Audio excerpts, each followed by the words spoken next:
And this is the oh so controversial episode. This is the episode with the gay. And I don't know why that was controversial now, when that's just how the game was, except this time apparently both people are alive for a duration of the story. I don't know to what extent the difference is, but I do know that there is differences, and that was another thing of controversy. Like, this episode had multiple controversies that I saw through, like, articles and forums. So, like, I don't know. We'll have to see. I know for a fact that Bill was one of my favorite characters in the game, and I know for a fact that, I know his name's not actually Ron Swanson. What's his name? Nick Offerman? Nick Offerman. Yeah, Nick Offerman is one of my favorite actors. If you have a crotchety old man who's not, like, old, you should just cast Nick Offerman every time.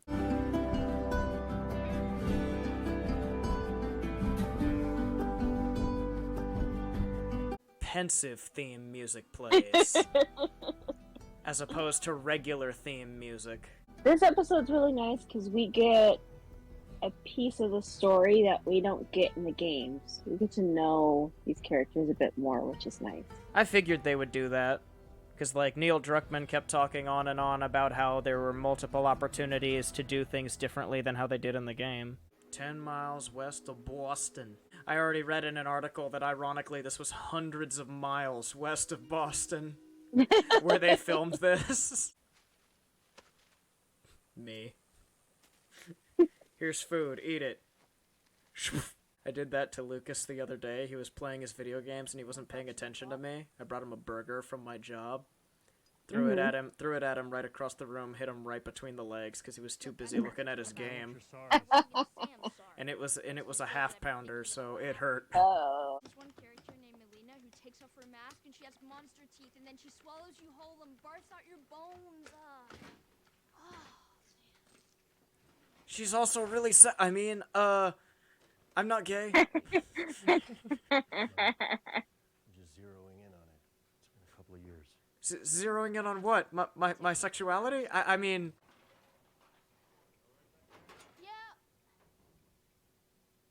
Girl, what you doing? This is what frustrates I me just in, like like, to horror shows. Uh-huh. It's like needless risk. I don't care if we don't think there's a zombie in here. I'm not gonna go into the pitch black trap hole. Yeah. Because even if there's not a zombie, you could hurt yourself really bad regardless. Like, that's an 8-foot drop. You could break an ankle. My dad knew this cop, right? He fell about 6 feet over the edge of a building. And he was this huge, muscular, tough guy. Didn't matter. He landed on his head. Died instantly. So the tainted food all hits the store shelves around the same time Thursday. People bought it, ate some Thursday night or Friday morning. Day goes on. They started to get sick. Afternoon, evening, they got worse. See, I eat so much leftovers that I would, like, just not be affected by that at all. Cut across the woods here. My mom would be like, I brought home a new batch of, like, cream of wheat, and I'd be like, cool. Eats 3-day-old breakfast burrito. People always talk about how, like, Fedra is an over-extremist depiction of the government, and I'm like, it's not really. The U.S. government would 100% do this. Yeah. They would 100% do this. I guarantee you. And we would never know about it either until you ended up in situations like this where you walk past it. The Home Depot. The Home Depot.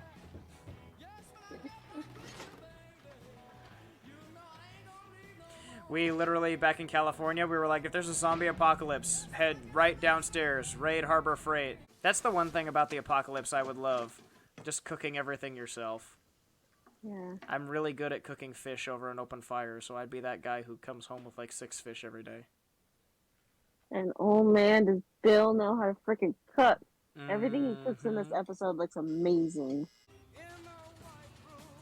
With black curtains near the station. This song is from Joker.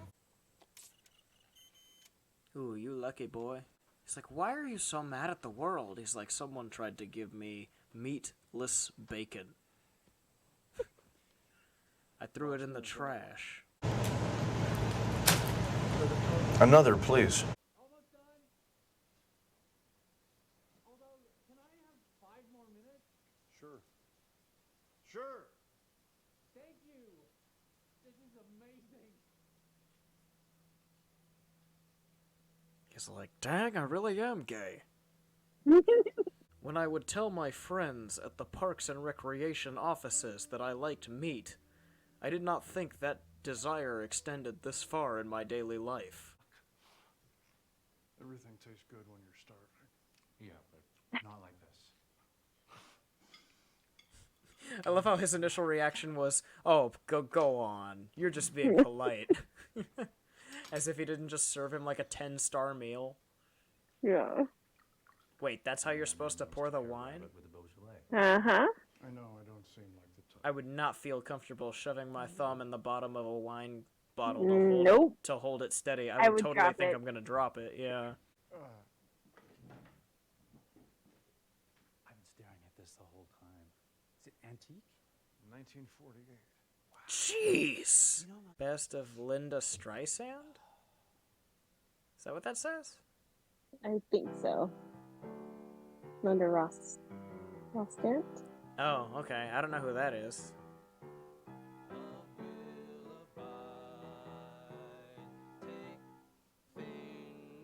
Oof. Oof. I can't tell if Nick Offerman...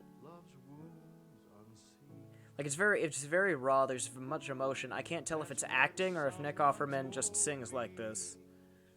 I don't know, actually.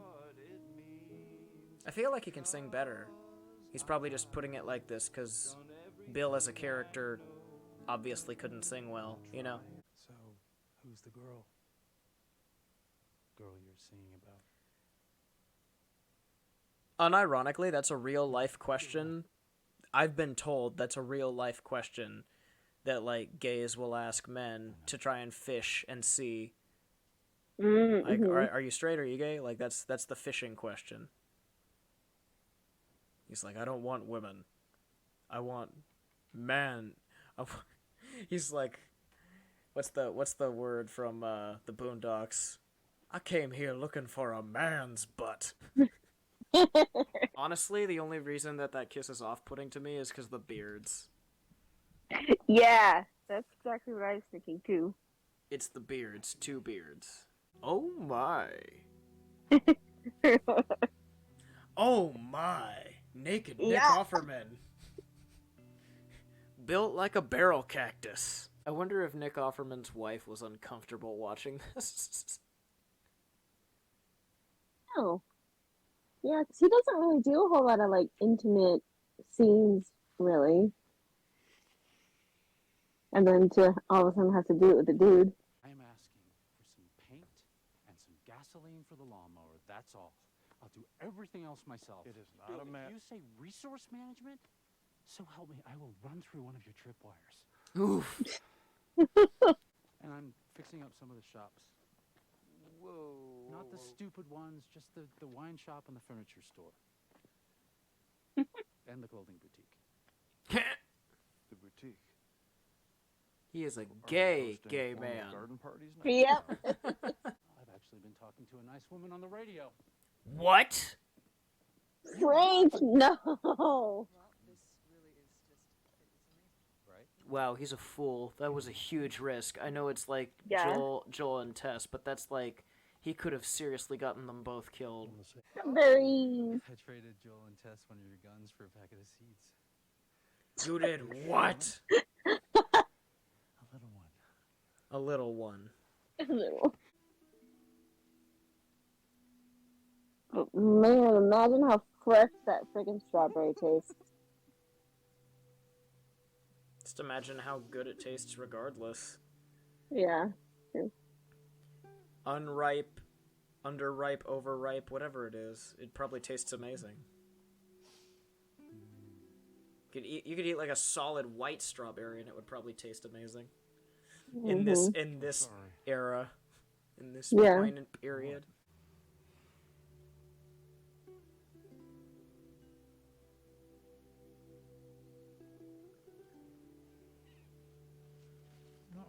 Not on the Not very. strawberries. Right. Yeah, probably best not to do that. I mean, I'm the kind of guy, gay or straight, don't do it outdoors. Yeah. Or at least not in the dirt. Like, The Last of Us as a canon is just, like, notorious for, like, just disgusting sex conditions. Yeah. Bruh, why were you out in the open? We gotta get you inside. Oof. Yeah, no, you need to get inside. Hold on to me. If that went through your large intestine, you are in for the worst infection you could possibly have. Literally, Jamie, I talked to my uncle, he's a combat medic.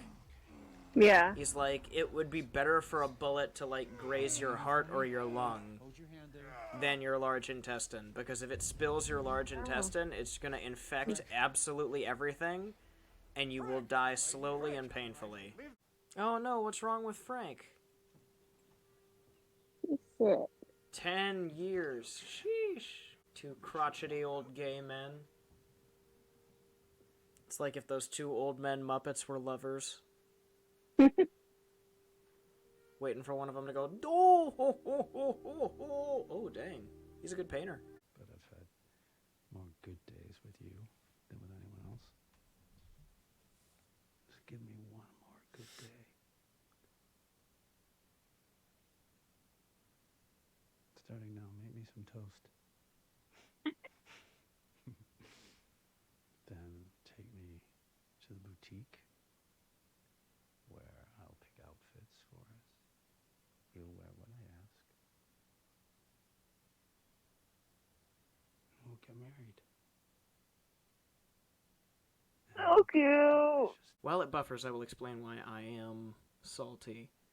Mhm. Some of my favorite scenes in the first game are Bill and Ellie bickering, or arguing, or Bill being a hard ass, Being a about the crotchety arrangement- old man. about Yeah. the arrangement of his stuff. So I'm kind of mad we don't get to see Nick Offerman doing that. Apparently, No.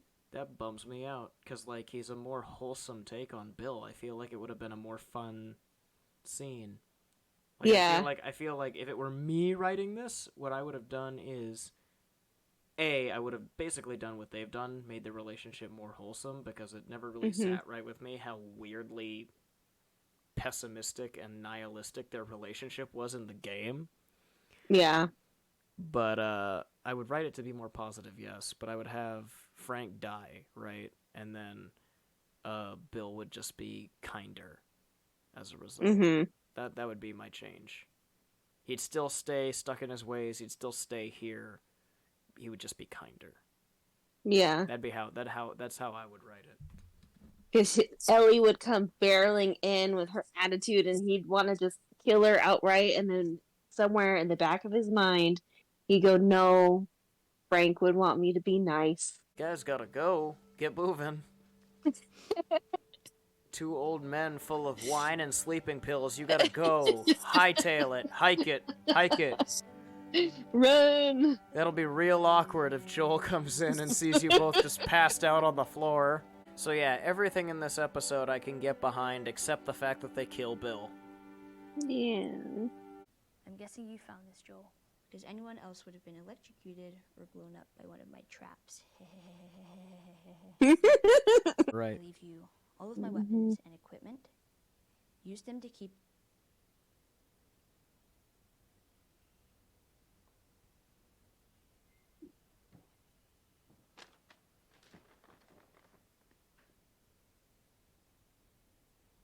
Keep this safe. Oh.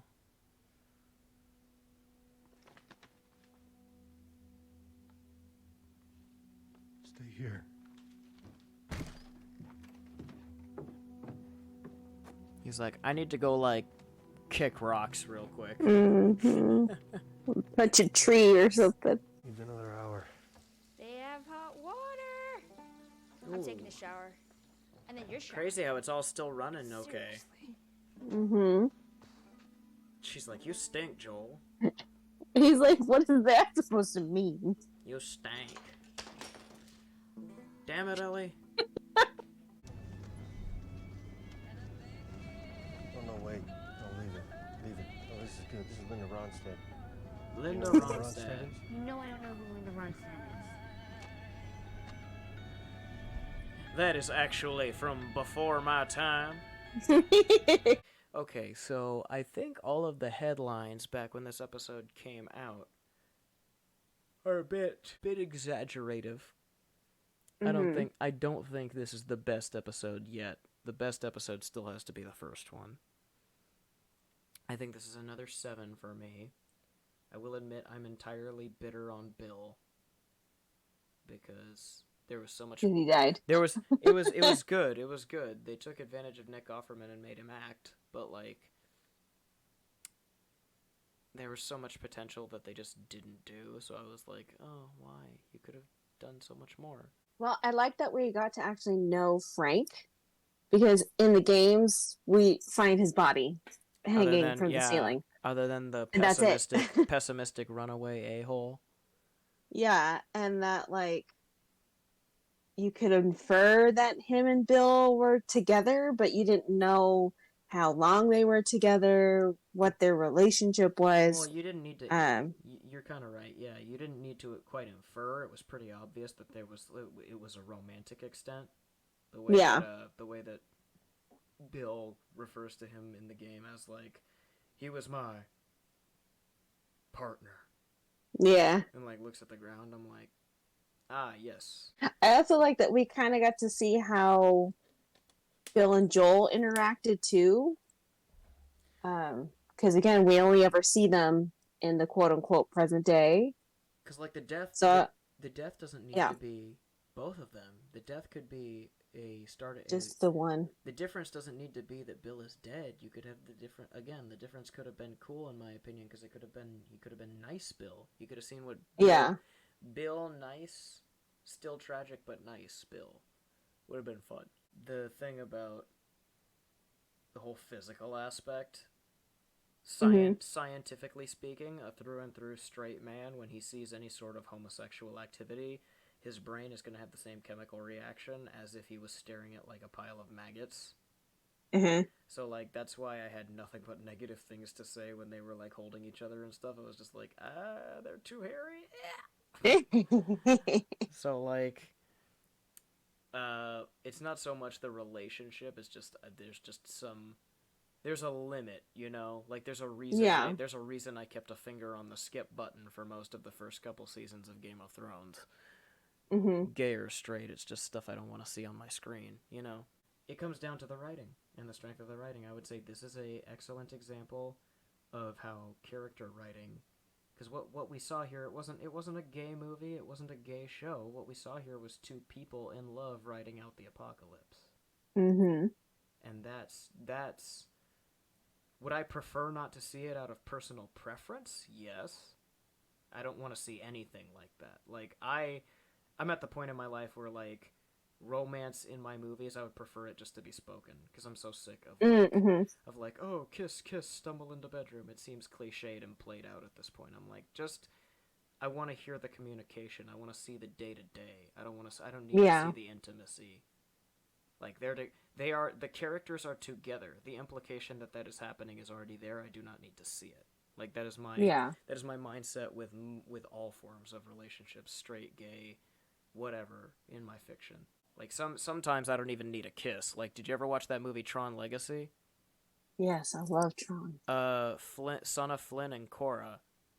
They are obviously in love and they are obviously together. The most intimate thing you get is her hugging him while he drives her to the sunrise. He drives her to the sunrise. That's the most intimate interaction they have. They don't kiss or anything. And that is a perfectly written romance, in my opinion. I don't see why you would need to review bomb it, though. I would just say it's a preference thing. It doesn't affect my actual score of the episode. I'm going to give this another 7 out of 10. 8 out of 10 for the very first episode, 7 out of 10 for the next 2. The show's still winning. Yeah, for sure. I'm just still a bit salty that we don't get to see Bill. Yeah. Anymore. Come on, you had Nick Offerman cast as Bill. Why would you not want to make that last as long as humanly possible?